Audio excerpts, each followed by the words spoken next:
Hey folks, man, this is Monk, and we are back with another episode of Classes of Cinematics, and I'm joined as always with my co-host. We got Bobby Blockbuster. Yo, yo, yo! Yeah, folks, and today we got a very special film, man. A lot of nostalgia involved in this one, a lot of groundbreaking, blockbusting, ghostbusting, you know, and all of that, man. So we're going to be talking about 1984's Ghostbusters, man. Yes, and sir. This is a really great, fun film, and I'll just give you the synopsis real quick. So here's the synopsis for this film. After the members of a team of scientists lose their cushy positions at a university in New York City, they decide to become Ghostbusters to wage a high-tech battle with the supernatural for money. They stumble upon a gateway to another dimension, a doorway that will release evil upon the city. The Ghostbusters now must save New York from complete destruction. And it's crazy, this came out on June 8th, 1984. Shout out to my mom, that's her birthday. Oh, nice. And interestingly enough, I did see this film in theaters back then. I was a little kid, and we saw this in a drive-through theater. It was a double feature. I believe it was Ghostbusters and Christine, you know, playing back to back. That's a dope double feature, dog. Yeah, that is a dope double feature. Shout out to my auntie. Her boyfriend had a van at the time, and we just all hid in the back on the blankets so they could sneak us in, because back then they was charging per head. Yeah. You know, so you got a van full of kids and youngins like, yo, go lay down.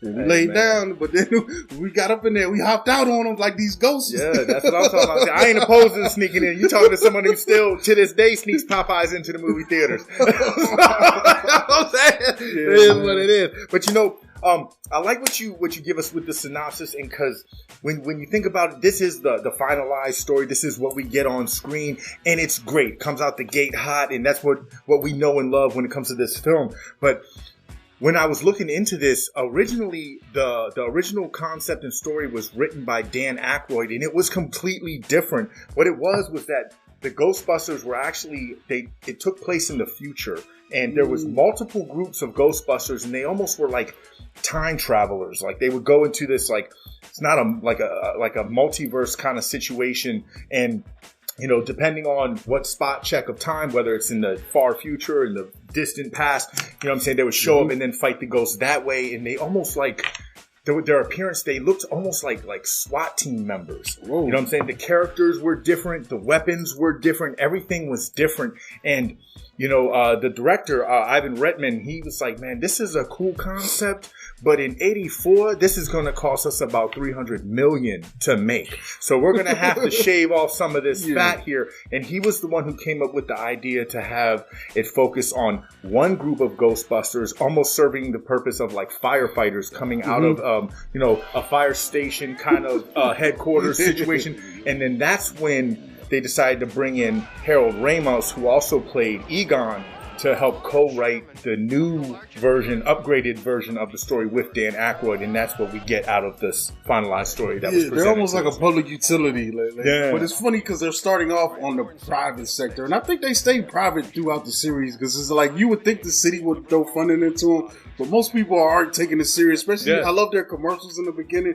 Like, who are you going to call? Have you hearing strange noises at night? It almost feels like a scam at the beginning. It does. And you know, and that's another thing too, because with the other story, they were going to start somewhere in the middle. They were already going to be established as a unit, as a ghost busting fighting force, whereas this one took it back to the origin. And you know, one thing I love when you believe in your product. You know what I'm saying? Because marketing is everything. And to your point, with that commercial that they show us in this movie, there was a point once the film started showing, just to boost up sales and to get more bodies in the seats, they played that commercial as a trailer, and they changed the number and made a 1-800 number, where at the end, Bill Murray and Dan Aykroyd were on an answering machine. They're like, yeah, we're busy right now. We're out here fighting ghosts. They said 1,000 calls a week for almost 21 weeks. Wow. Yes. I remember that being the thing back in the day. Those 1-800 numbers were just crazy. For them to think to use that with their marketing, you know, it's probably just a fun thing to call in and Dude, my mom can vouch. Me and my brother one night, we talked to Freddy Krueger for a whole night. And, you know, we thought we were straight to the phone bill came. Oh, man. That's crazy. I don't think I sat for like a week, Was it a recording or was it somebody acting like Freddy? No, it was a recording. And he kept saying the same shit. We just kept calling back thinking he was going to say something different. That was crazy. Young and dumb, dog. Young and dumb. They're the good old days, man.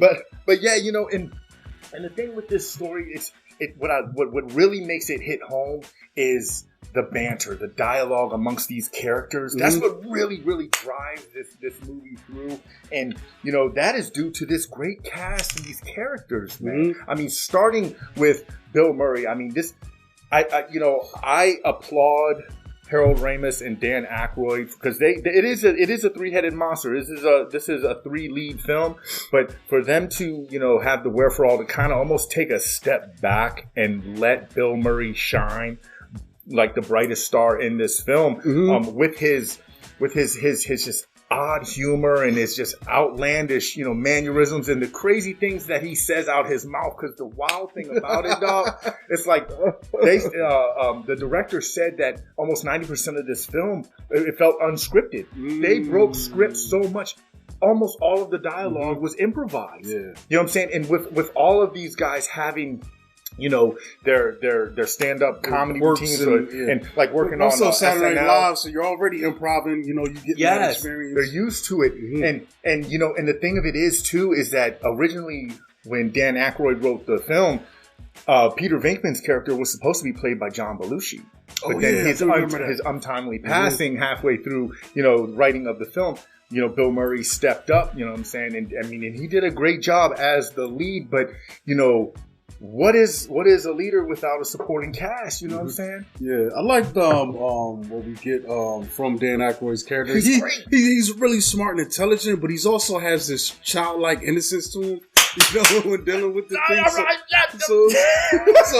So he's got some really cool reactions. He's probably one of my favorite ones, man. I think, I love he's Spence? He's Ray Stantz. My bad, Stantz. Ray Stantz, man. He's probably my favorite out of the bunch. You know, and the thing about him is like, as Venkman is the mouth, Stantz is the heart. He's the one who really, like, you know, pulls them together and drives this idea. Like, man, hey, it'd be cool to go catch ghosts. You know what I'm saying? like that's his thing. And, you know, the way that he goes about it, like you said, with this, like, this childlike innocence. Like, I mean, everything, it's a new experience for all of them because they're totally green with this. But he seems to be having the most enjoyment with it. Like, this is something that he felt like he wanted to do for his whole life or something like that. Like, you know, it's a deeper meaning. Yeah. And, you know, I really like what we get from Egon Spengler. Yeah, he's probably my second favorite, yo. He's the brains. Cause like, you know, when you look at it, you take a step back, dog. He's like the Alfred. He's the one that's making the proton packs, making all of these ghost-busting gadgets and all of these things. He's also the one that gives us the most knowledge, like he knows Tobin's spirit guide front to back. He always gives us the little factoids about the monsters that they're dealing with.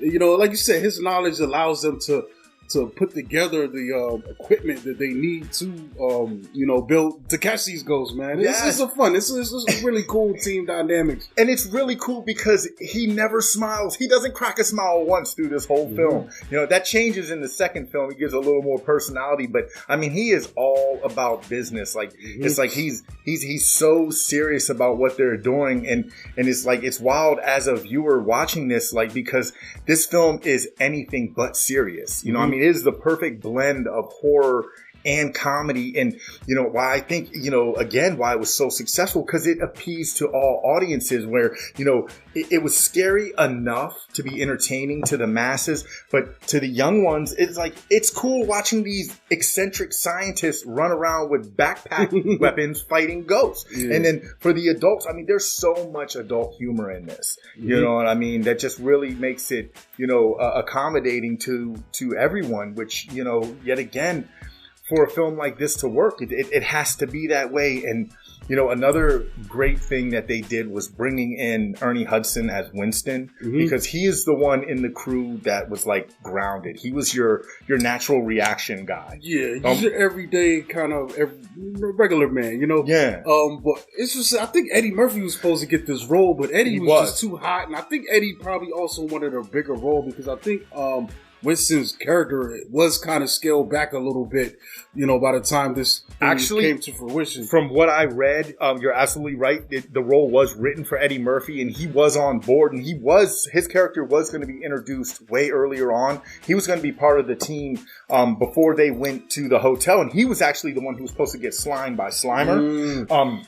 But then he bailed out because he got the lead role in Beverly Hills Cop. So I guess once Eddie bailed out, then they wrote the role a little bit rewrote it smaller. They should have gave Ernie his time because Ernie's beloved. Like, honestly, those first three we mentioned, they're all my faves. I kind of despise Venkman. I think he's kind of useless here, except for the comic relief that he brings in a way, but I always felt like he's the least useful team member, but they just need an extra guy to wield a proton pack to catch these ghosts. Yeah, because what I'm saying? Venkman is in it for personal gain. He's using this. I mean, you his see, whole life is just getting ass. It's just getting cheeks. He's chasing cheeks. They're chasing ghosts. He's chasing cheeks. Yes, like even he's like, oh, I could be a little cooler wearing this suit. Like, hey, exactly. It's all I kind of hate that scene.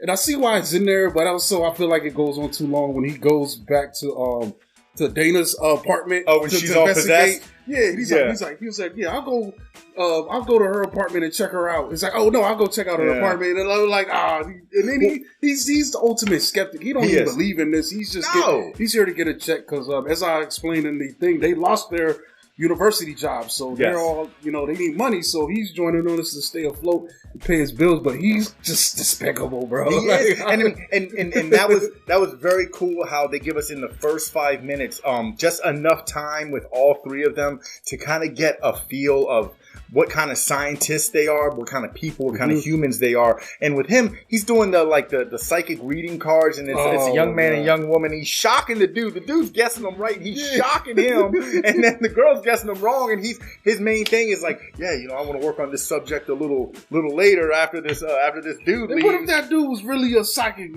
Yeah, he just messed that up. Because he guessed right the wavy lines. He was like, "Yo, the car's got wavy lines." He was like, "Oh, wrong again, geek." You know what I mean? It's so goofy, man. It's just funny to me. Man.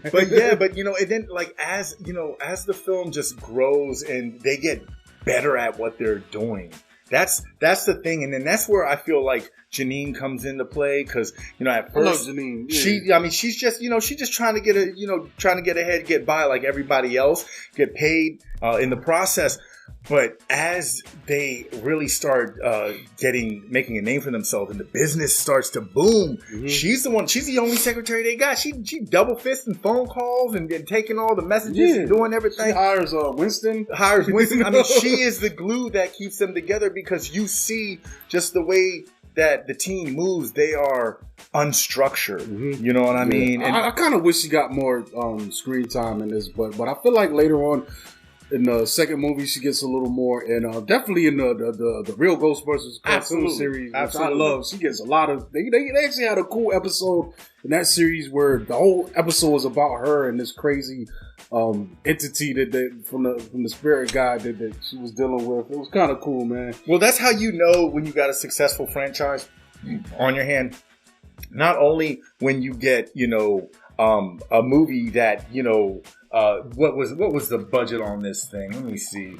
It was kind of big for the time for what it was, man. But they squeezed. It was. Yeah, the budget was 25 to 30 million, and they squeezed out. That's about 3 movies back then, bro. Exactly, and they squeezed out 295.2 million back. Yeah. So, but just if that's not enough, what I'm saying, 2 years later, then they spawned a cartoon in the real Ghostbusters, which merchandise was prolific in itself. I mean, this movie had its own theme song, had a logo. I mean, it's like, what I'm saying, like you could see the logo anywhere and you recognize it. People that never seen the movie, kids wanted to, be Ghostbusters for Halloween, and then then when you get the second installment, it just expanded on the lore and with the characters. You know what I'm saying? Yeah, I like this thing. Like, especially, like, when you look at Lewis, Rick Moranis, like, he was, originally, his character was supposed to be played by John Candy, which they actually, they duffed him out because,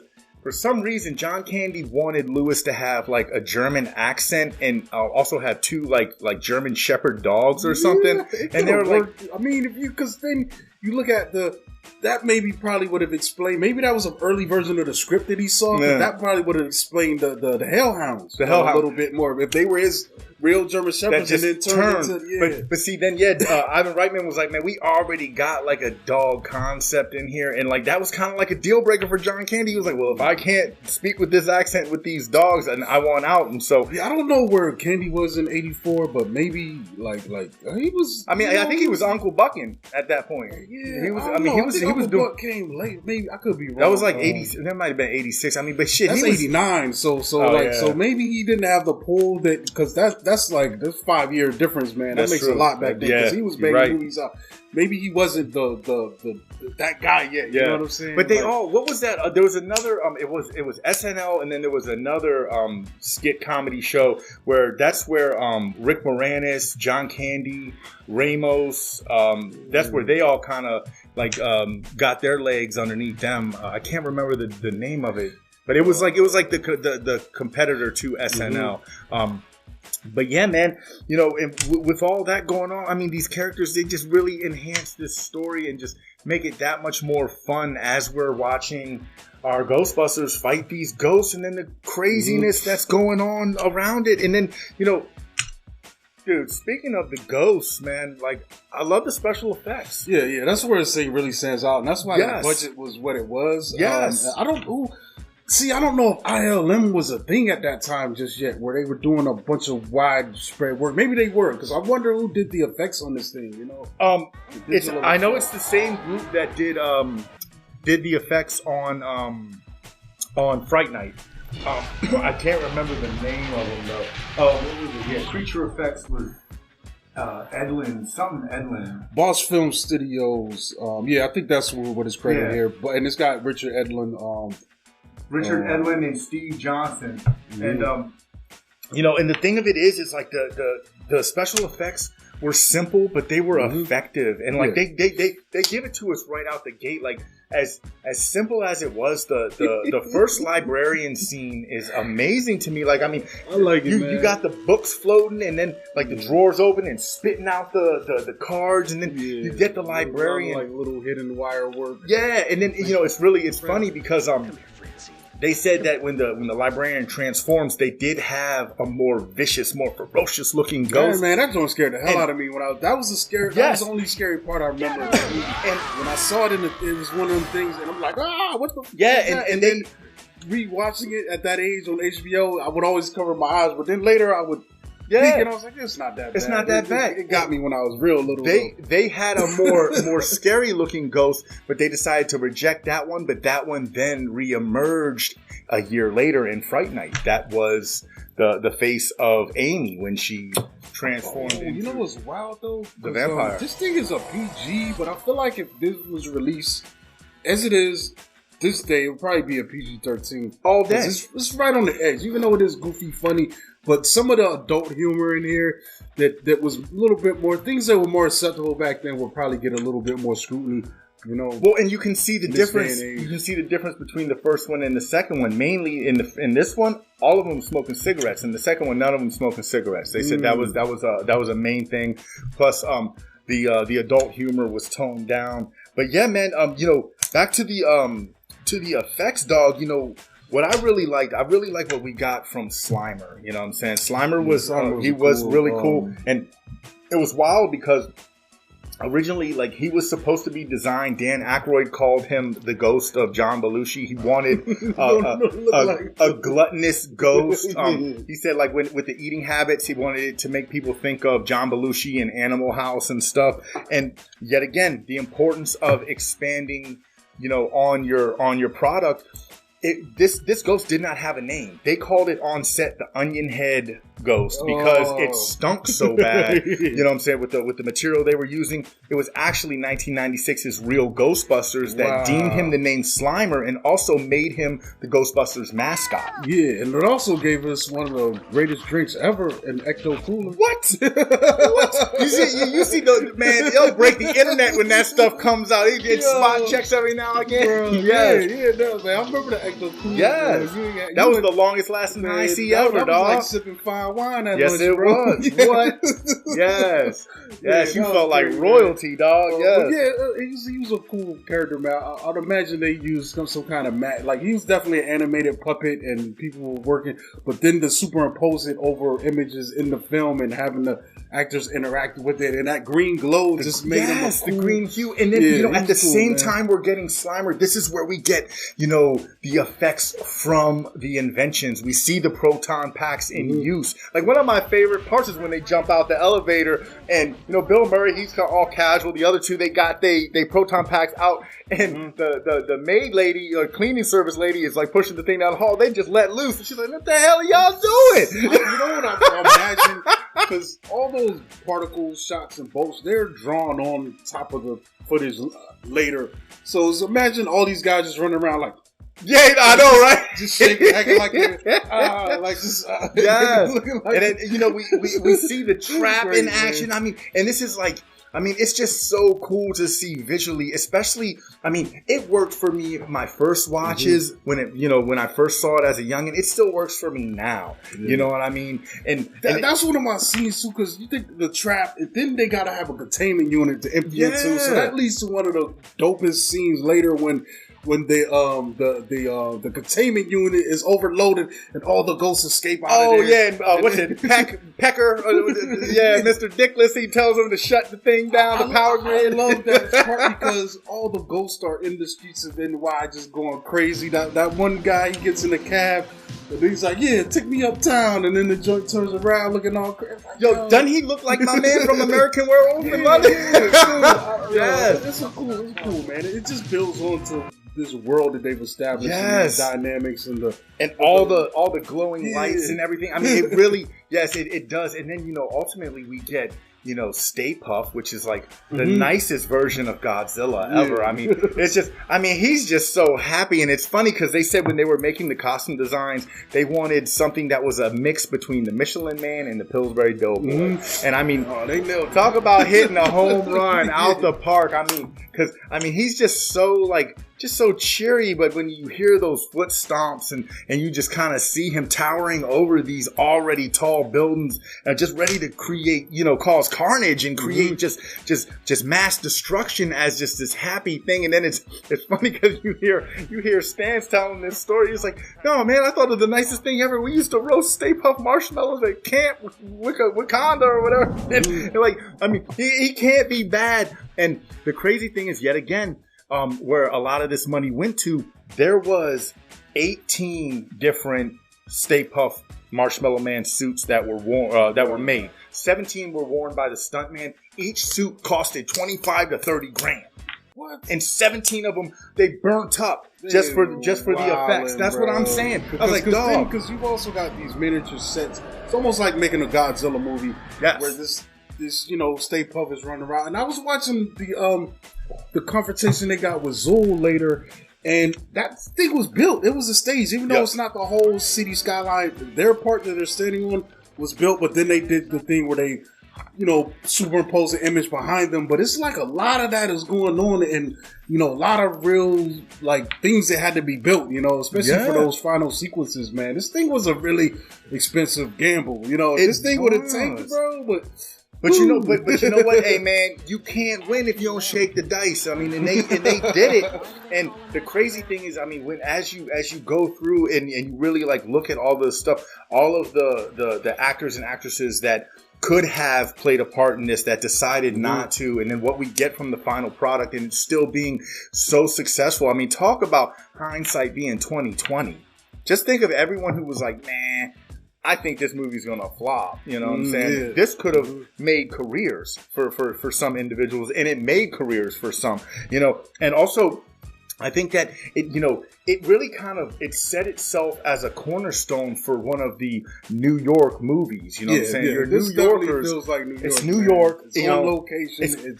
It's yes. All of the outside shots were shot on location. I mean, even the firehouse. It's still it's called Hook and Ladder Station Number 8. It's in Manhattan. Yeah, the library is right there. The library. It's one of the things that you could get to immediately. All these tall buildings and what really did it for me was the the condensed feeling, like, you know, with all the people on the sidewalks and all the traffic and just everybody out there. Like, I mean, you know, when they're going, you know, at the end, when they're going to drive the Ecto-1 to go fight Gozer and everything, I mean, people was out there like it was, you know, New Year's Eve. It felt the same. I mean, everyone bumping elbows and they out there. I mean, it's New York to the fullest, and it's wild because I want to say they shot about 3 weeks for all the outside shots, and then all of the in-house or indoor shots were done in LA in different studios and stuff. Okay. But you know, but that didn't matter.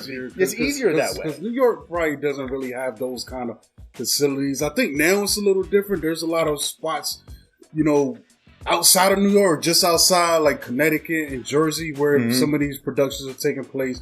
But it's good still for the street shots. You can't duplicate that. No, you can't. No, you can't. And I mean, and you see it in other films like The French Connection or things like that, where, you know, it's either, you know, people that are from that area or that have been to New York, you know, they can pull it out like it's a splinter dog. Like, man, that ain't New York. Like how we said with Rumble in the Bronx. Yeah. You know what I'm saying? It sticks out like a sore thumb, you know. But what's really cool too is, I mean, outside of all of these other great things that we get, this story is just wrapped with this amazing music. You know what I'm saying? I mean, it's good, man. The music is the heartbeat of this movie. You know what I'm saying? One of the driving forces, and I like it because it is.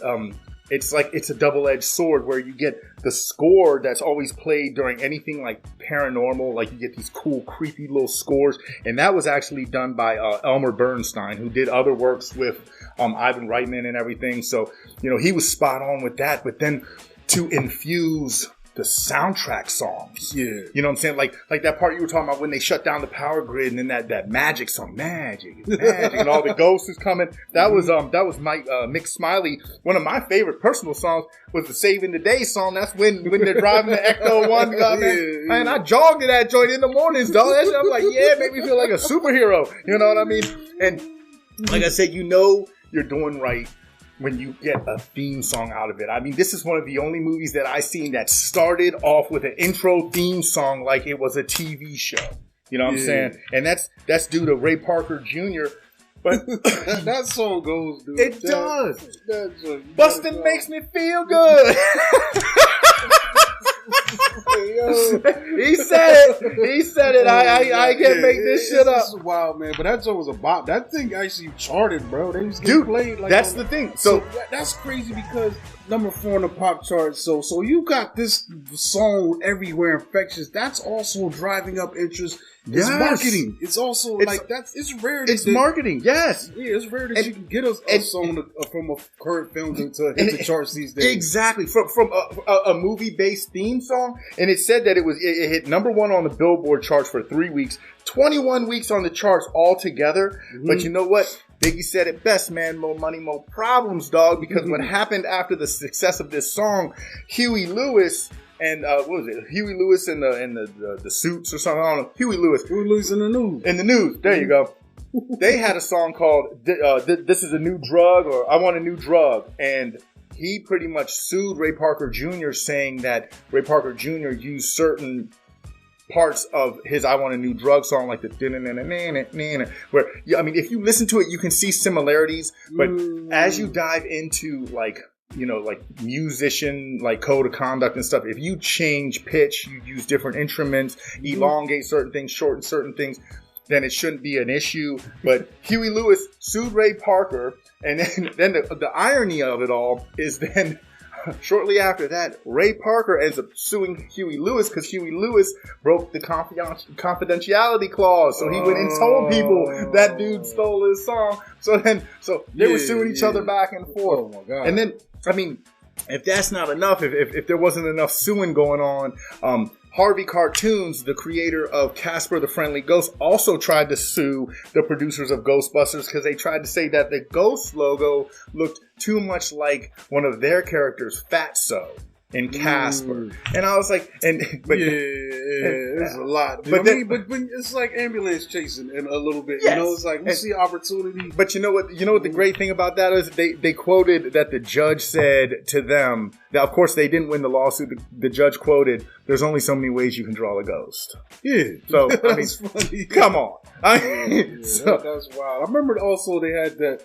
Because the cartoon is called The Real Ghostbusters because there was another series called Ghostbusters that came out at the same time. I didn't like them that much. Yeah. That one was weird. It had a weird theme song, weird crew. Yeah. It was just weird. It was goofy, man. But yeah, overall, man, this thing is still, it's a classic, bro. This is still, like, we got a new film about to come out any minute now, The Frozen Empire, based off this franchise. And it still continues to be a fan favorite. I even think Hasbro introduced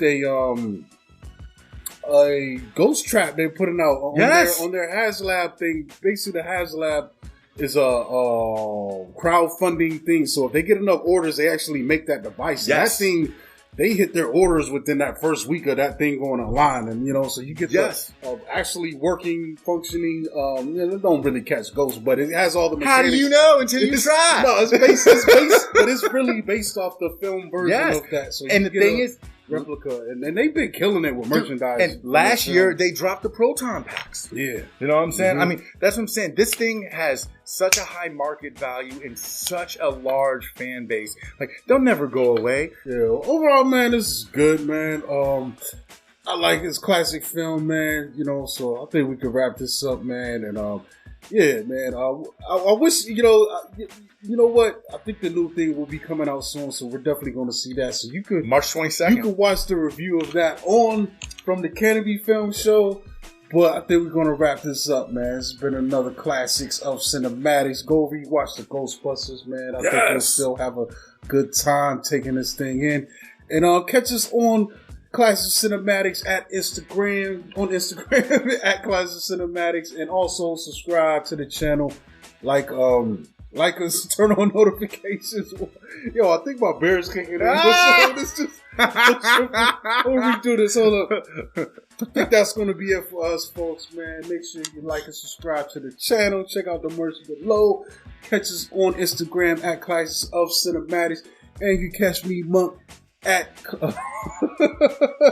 Monkey Blood on Instagram and Twitter, man. That's it. And this Bobby Blockbuster. As always, you can catch me on this show or catch me on our other installment of the Best of shows. Might be out there trying to catch some ghosts. I don't know, man. But we'll just see how the day goes, man. But just thanks for watching, like, subscribe, and all that good stuff, man. We appreciate the love and support. All right, y'all. We out of here.